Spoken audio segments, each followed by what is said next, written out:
Khartoum, Sudan.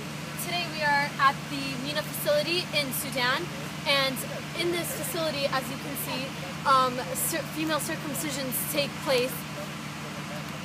What is that? And as you can see, there are some ambulance in the background. There was a surgery that went underway and it went terribly haywire. I'm just getting the details in, and it's terrible. Anyways, as you can see, this is actually a very nice facility, and I'm sure it's equipped with the tools necessary for carrying out such procedures. Most of the procedures, as I've been informed, are carried out in homes with unsanitary tools, and they result in infections and long-term effects. But sometimes, as we can see, these ambulance, they result in short-term effects and terrible, devastating impacts.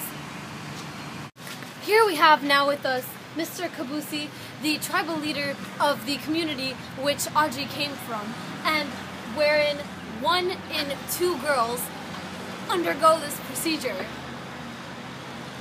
How do you feel about Audrey's decision to leave Sudan and her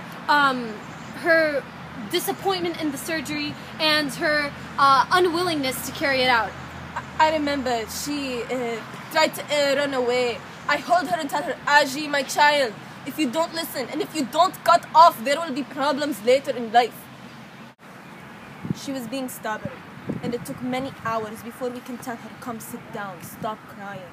I walked out of the room because my girl is now becoming a woman.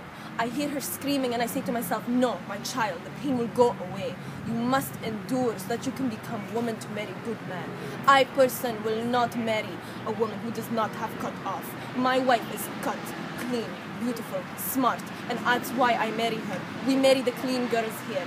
If the Satan comes and says in her mind, you go sleep with this boy and this boy, jump from house to house, boy to boy, that is the dirty girl who does not do this. I don't like. I pay for Aji's thing because, you know, I want her to be clean, and I want her to know that I'm doing this for her good so that she can be clean and good and smart. Alright, no more. Audrey, who will be joining us in a few minutes, was fortunate enough to have her procedure carried out at this facility, this relatively modern facility compared to the settings of other procedures throughout Sudan, the majority of which, as I said before, are carried out in homes with unsanitary tools. And despite the well-equipped situation she was placed in, a lot of these procedures end up devastatingly, and we can see this as there are currently ambulances in the background taking care of one of the situations gone awry, terribly awry. Meet 11-year-old Audrey. She was born and raised in Juba, Sudan. About 6 months ago, she was subjected to the cultural practice that many girls her age have gone through when they were around her age. It hurt so badly. My mom and dad told me that I was going to visit my Aunt Fozia at her new house. And I thought, oh wow, my auntie got a new home. But then we knocked the door and walked inside to see an old woman who was not my aunt sitting cross-legged on the ground. That is when I started to understand what was going on. I saw the shiny knives and the bloody razors, and I remembered the stories my cousins told me. They didn't go on 4-week vacations. They were getting circumcised. I began to cry, and my mother came to me to calm me down. I ran toward the door, but my father slapped my face and pushed me back into the small room. It didn't help that my mom asked the old scary woman to use a clean razor. I kept kicking and screaming, not wanting them to go through with the procedure. My dad shook me and said, we paid a lot of money so that she can use a new razor on you. And this is the response we get? FGM is a practice most widely performed in Sudan, Egypt, Mali, Central African Republic, Somalia, and Eritrea. It is characterized by the cutting and removal of the external female genitals. It is either done by removal of the clitoris or by complete cutting of the entire exterior of the vagina and then sewing it, but leaving only a small hole to allow for urination and the passing of menstrual bleeding.